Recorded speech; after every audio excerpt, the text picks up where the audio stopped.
Greetings, Talvar, and let's get straight into it and discuss the Grotmus Detachments, the Solar Spearhead, which is Custodes Detachment. Now, this one, you'll have heard already that it's going to be focused purely on a stat check army. So it's going to be Dreadnoughts, bikes, Caladius, grav tanks, and all the good stuff. So you're not going to see, the spam of Warden bricks with the Blade Champs. It's going to be heavily centered around these particular Dreadnoughts. I'm going to get into some of the data sheets in a second once we've gone through the detachment. So let's have a look at what does it do, and then later on we'll look at what we can take to tech against this.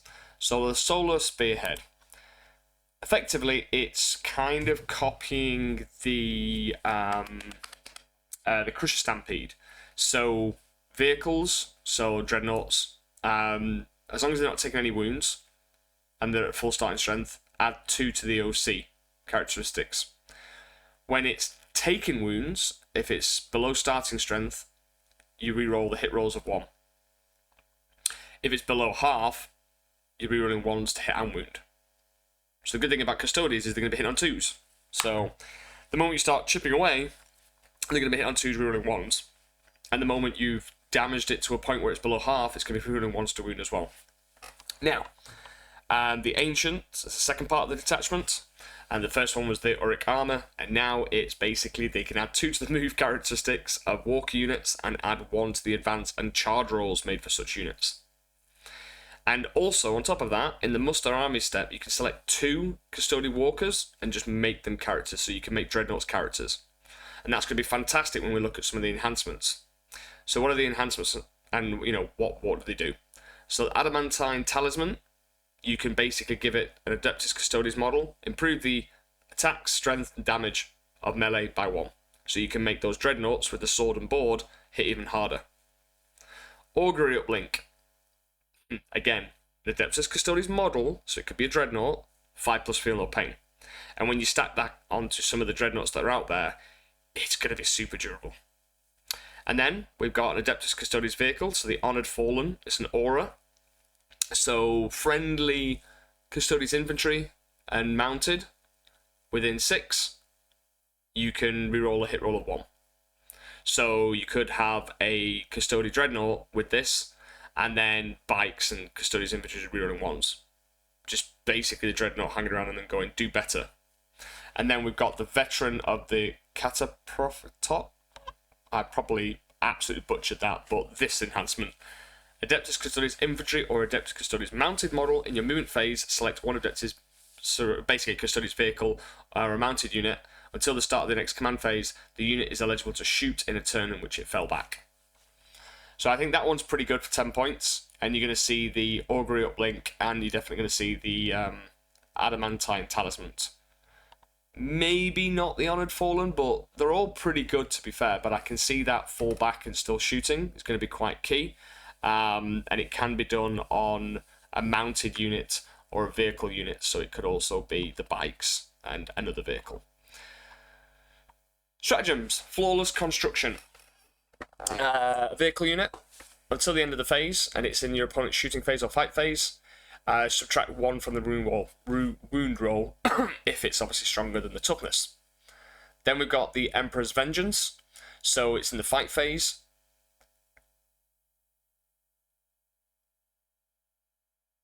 Each time, until the end of the phase, each time a model in your unit is destroyed, that model has not fought on a d6, adding 1 to the result if it's a walker, on a 4+, it fights on death. Not really applicable to us. Wrathful Advance. So, fight phase, just before an Adeptus Custodes unit from your own piles in. Until the end of the phase, each time a model in your unit makes a pile-in move, it can move up to d3+3 instead of 3. So, extra range to get the Dreadnoughts closer to you. Unstoppable. Kool-Aid guy again. So lots of armies are getting this ability just to ignore terrain, and that can be done on a vehicle or a mounted unit, so it can be done on bikes. Then we've got the Relentless Persecution. Movement phase. Once it advances, until the end of the turn, your unit is eligible to shoot in a turn which it advanced. If your unit has the walker keyword, you can basically advance, shoot, and charge. And then Punishment Inescapable. Your shooting phase. 1 Adeptus Custodes unit.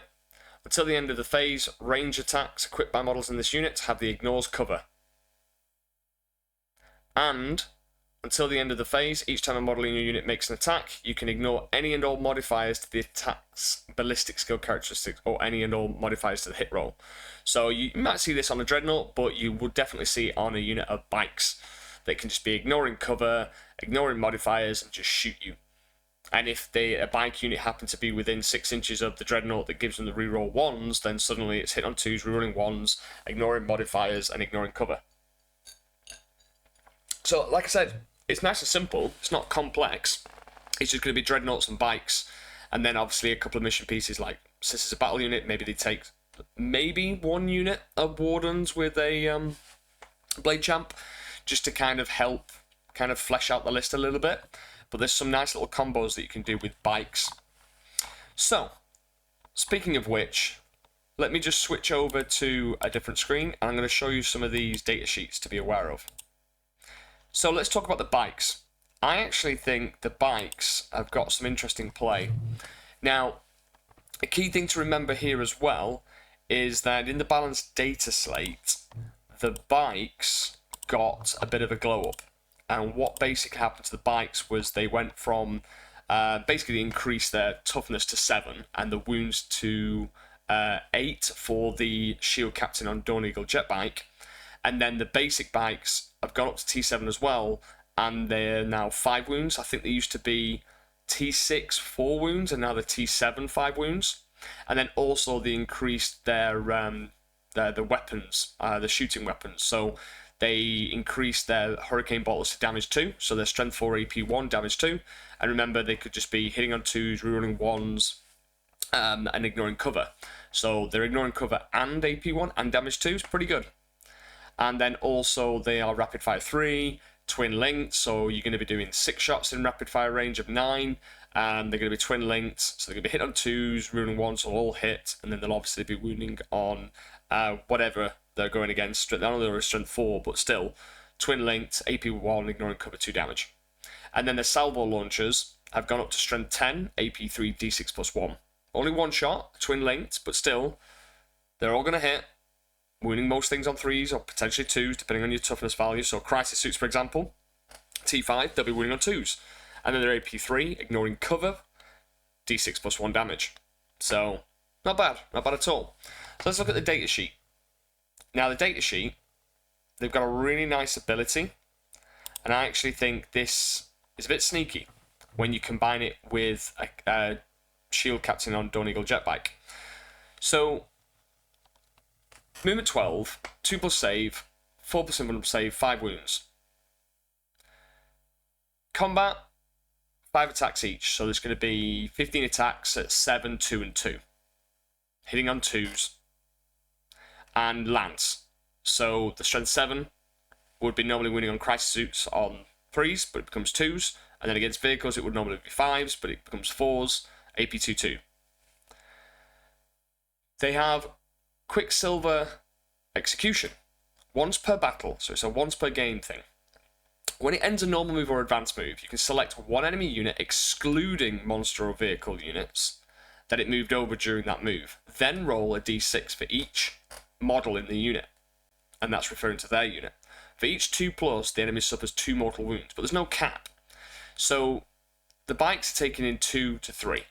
So you're going to have if you roll all 2+, so you don't roll any 1s, there's 6 mortal wounds just done. And obviously they can do it after the advance, so they can go 18, because their turbo boost is basically you don't roll the advance, you just add 6 to the move character. So they're going 18, and if they happen to kind of fly over you, then they can just do 6 mortal wounds.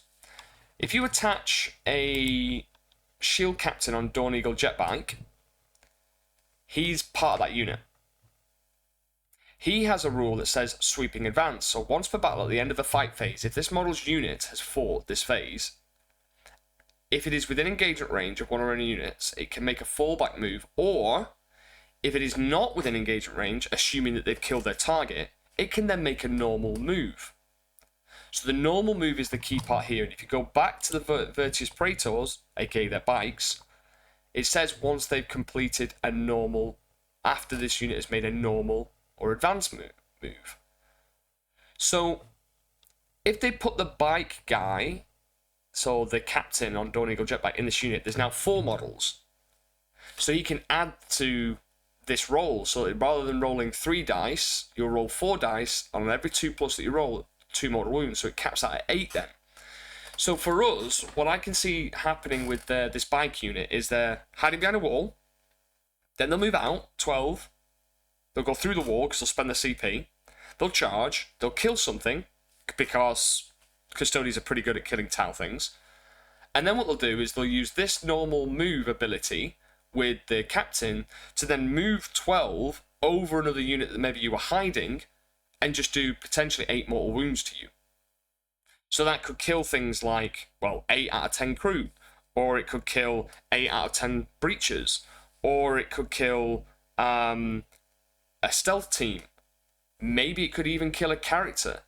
It cannot do it on monsters and vehicles, so at least they're not doing it to things like devilfishes, crisis suits, broadsides, that kind of thing. But your trading pieces or your guiding pieces, if you're hiding behind, say, a Kroot screen and going, okay, I'm going to give them the Kroot screen to charge, and then my Pathfinders are safe because they're not going to get consolidated into, and so on and so forth, they can suddenly go, okay, well, there's nowhere to retreat to. I'm just going to move 12 inches towards you, go over you, and do 8 mortal wounds. I think specifically this one, they could hunt down your stealth suits, which is a very important guiding unit for us. Stealth suits have 2 wounds each, and the team leader often that is equipped with a marker drone and a shield drone. So that's 3 wounds. That's 7 wounds in total.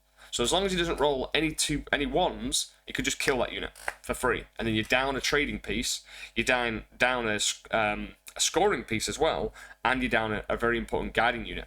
So be very careful of this, because this is quite a sneaky one, and it will catch you off guard if you weren't aware of it. Now, other data sheets. So most of this stuff you'll be aware of, like the Caladius Grav Tank. It's a T11, 14 wound, 2 up save, 5 up vulnerable save. It's got really good guns, Twin Icarus Heavy Blaze Cannon, which is Strength 12, AP3, D6 plus 2. Now, I believe they can, they can just make that ignore cover. So it would be AP3 ignoring cover, D6 plus 2. And I found that actually, when I've been shot by one of these with, let's say, an Enforcer, and he's in a Crisis team, especially in Ret Card, I've gone, well, you're AP3, I get cover AP2, and I'm AOC AP1. So actually, I'm on 4 ups, so I don't need an invuln to protect me.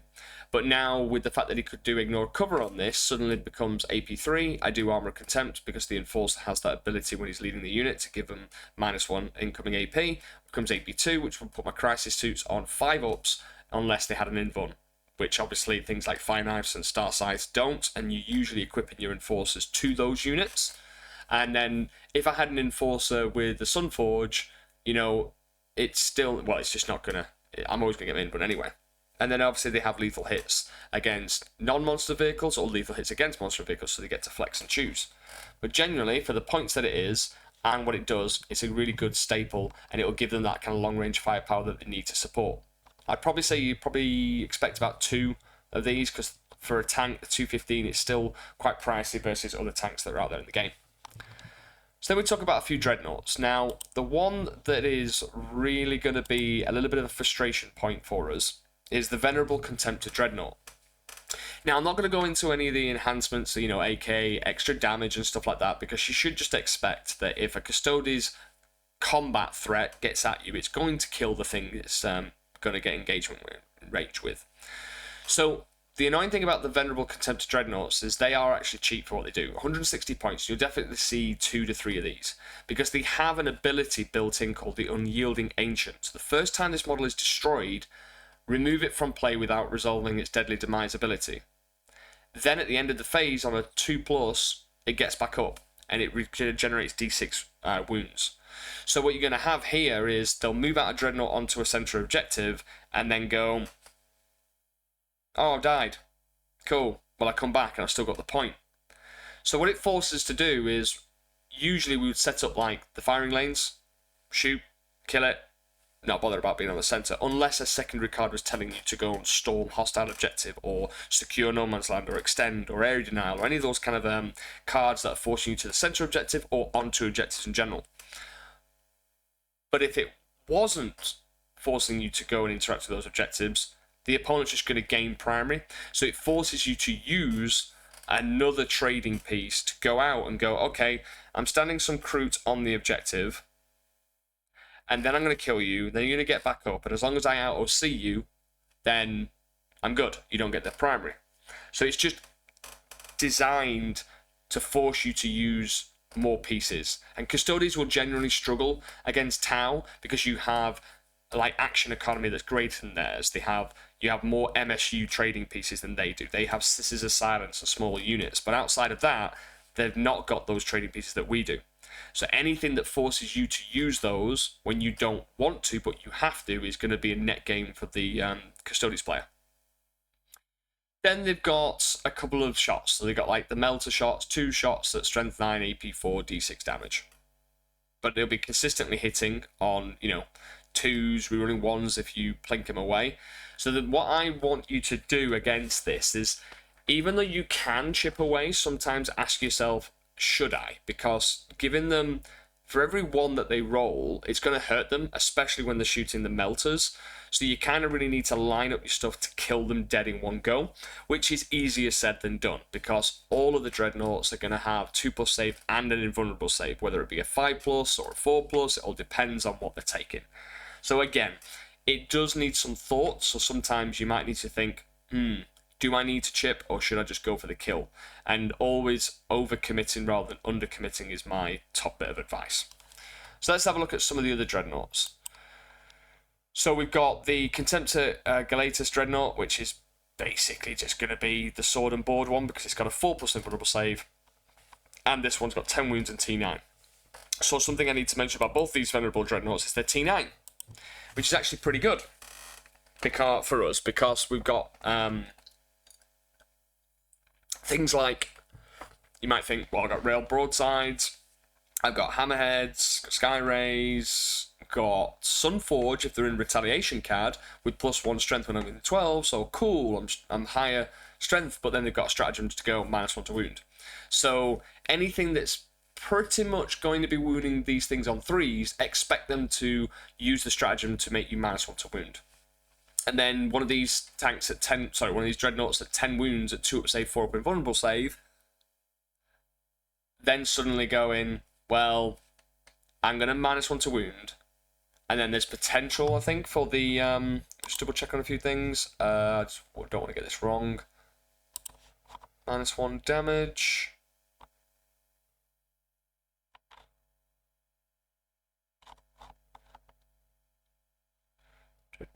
Was there a -1 damage one? I don't think there was. Subtract 1 from the wound roll. No, so they don't have a -1 damage. That's good. On that Dreadnought, anyway. Okay, so Dreadnought, but this one has a Flamer, Strength 6, AP 1/1 damage. Deals only D6. It does ignore cover, Torrent Twin Linked. Thank God it's not 2 Flamers, but it's just got 1 Flamer, D6, so might kill like 2 or 3 Crutes. So a unit of 10 Crute for 65 points, going on to an objective, and out-seeing them if you don't want to kill it, that's always a good thing to do. But 5 Vespid, on the other hand, going out, if he kills like 2 or 3, you're not going to out-see them. But remember, they're OC3, but if they've not taken any wounds, they're going to be OC5. So putting like a 5-man unit on there is not going to help you. So that's the point where you'd think to yourself, well, okay, I'm going to plink it away just so that it's OC3 then. So you've kind of got to, in your head, you've got to go, right, okay, so they're going to play for the objectives now, so I need to maybe shoot them with some indirect SMS and just get a little bit lucky. I know they'll be saving on 2s, but for every 1 that they roll, they'll take a wound and they lose their OC. And then you're giving them reroll 1s to hit. But sometimes with an objective-based game, and points are the thing that's going to win or lose you the game, then you need to make that call at that point, but at least be aware of it.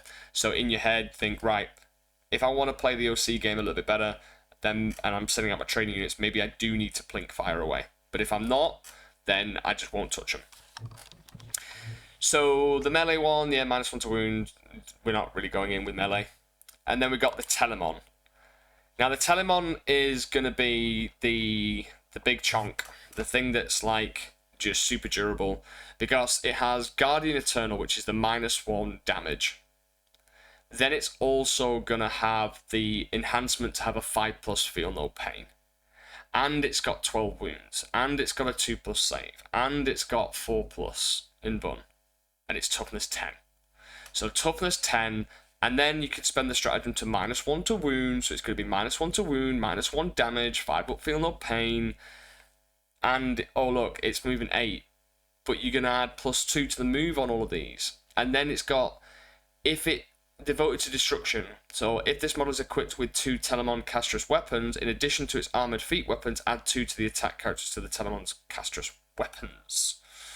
So the castrous weapons are the melee ones, so it becomes strength 14, AP 2, 7 attacks.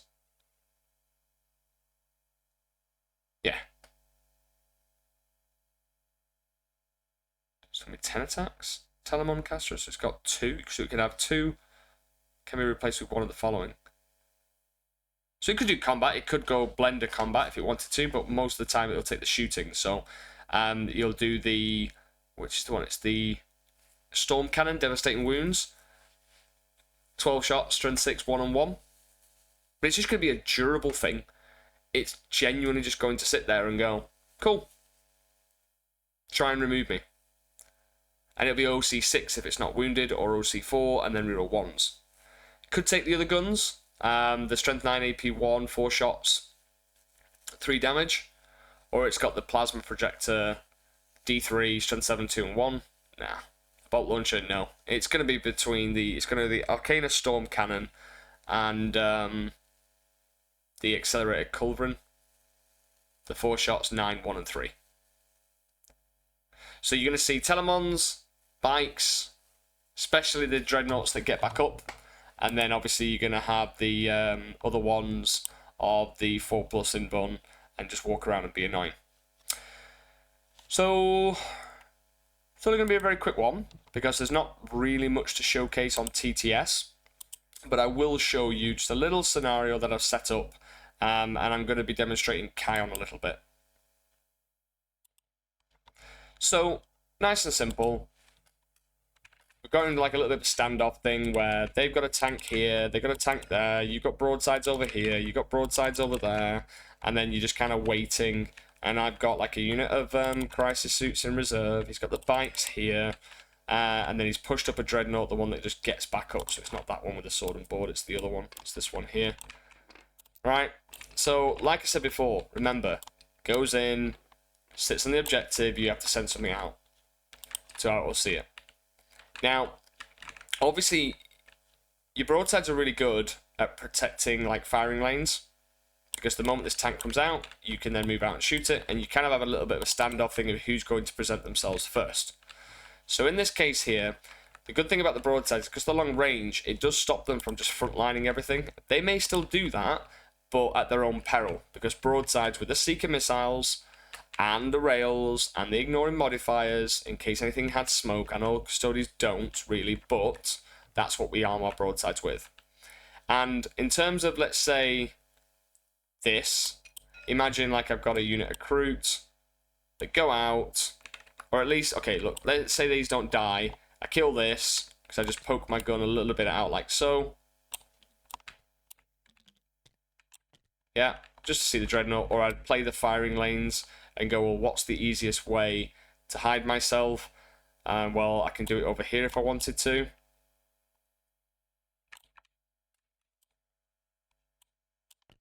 Get cover, but obviously remember you can ignore cover. So, if I just shot the broadsides, guided by stealth suits, for example, because the best example I give you, if you shot with a railgun hammerhead, 1 hit, reroll that, 1 wound, in bun, CPs it, fails it, D6, 11 damage. Yeah, your hammerhead could do it, but you're going against a 5-up/4 up in bun, depending on which one it is, and you get the Seekers. It's not exactly guaranteed, but rail sides, on the other hand, guided by stealth, rerolling 1s,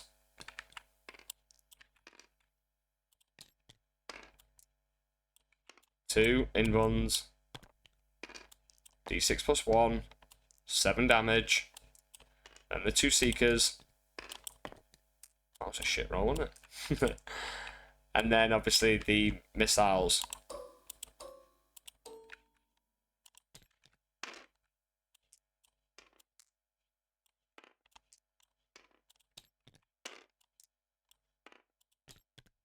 Four damage.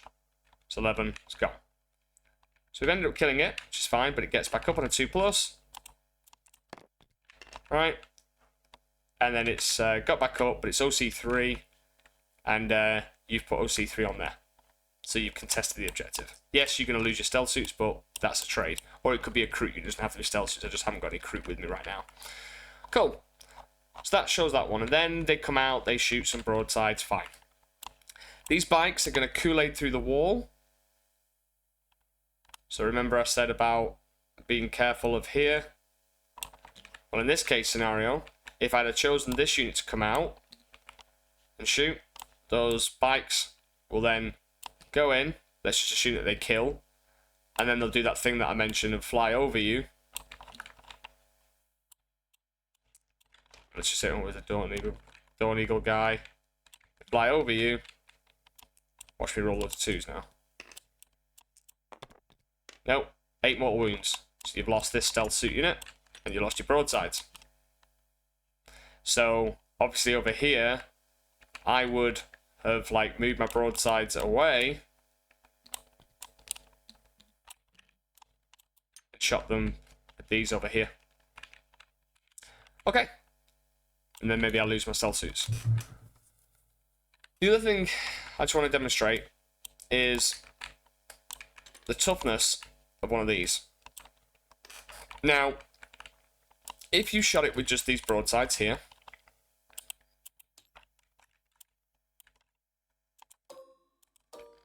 and what we'll do is we'll roll this, and if I roll any 6s, I'll leave them to one side just to showcase sustain hits 2. So broadsides. So I'd obviously get 2 more. They would go back in if it was sustain hits 2. -1 to wound, so I'm on 4s. Luckily for me, dev wound. Invuln of 4 up. Passed it. D6 plus 1, that's 3 damage. He's got 5 up feel of pain. He's taken 2. And then I'll just do my 2 seekers. 4s. We're running 1s from stealth. 2 invulns. D6 damage. It's 2. Remembering that the opponent could CP1 if need to. It's taken 3 damage. And then you've got the missile drones.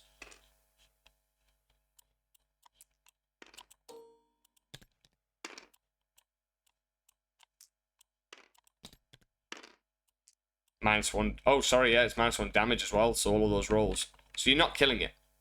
You genuinely are not killing it. Now,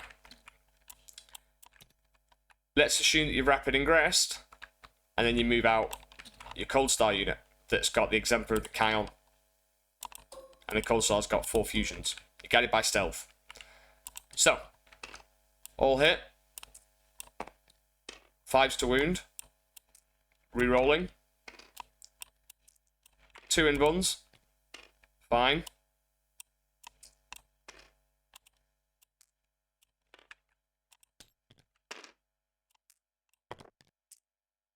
Sustain hits 2, because it's turn 2. Invulns. Right. Now I roll my damage. I'm going to re-roll it. So you've got 12, 15, 17, plus the melter 2 of 4 of them, which would be 8 normally. So that would be 25, but you -1 damage. So it's 21. So now, 21 feel of pains. 15, so they got 12 wounds, you kill it. Because you're winning on 5s. So you can't do the -1 to wound, because you doesn't need to. But that is a unit that if you really need to kill the Telmon, or something big like that, the Sunforge, with a Cold Star, with the Exemplar of the Kyle. Because you're really going to bank in on the Sustainers too. So do not be thinking you can just one-shot these with your anti-tank. Yes, if it's turn 3, but a clever Custodes player is not going to just like wait for you to just get sustained hits 2 for your whole army. But your Exemplar of the Kion unit, I honestly believe that bringing in the Cold Star with the 3 Sunforge in Kion is definitely going to be a very good asset to Kion lists going into quite an aggressive vehicle-heavy meta, because you've got the Necrons, you're going to have the Custodes, and there's going to be plenty more builds that are going to be focused around vehicles. So, hopefully this has been really useful. I am really enjoying doing these videos, and I do genuinely think that if you want to know more and you want to up your game, then joining the Puretide program is going to be one of the best things for you. So check out the links below, description, the whole lot, the whole shebang. You'll have heard me say it before, and I look forward to meeting you. But apart from that, take care, guys, and I'll speak to you all soon.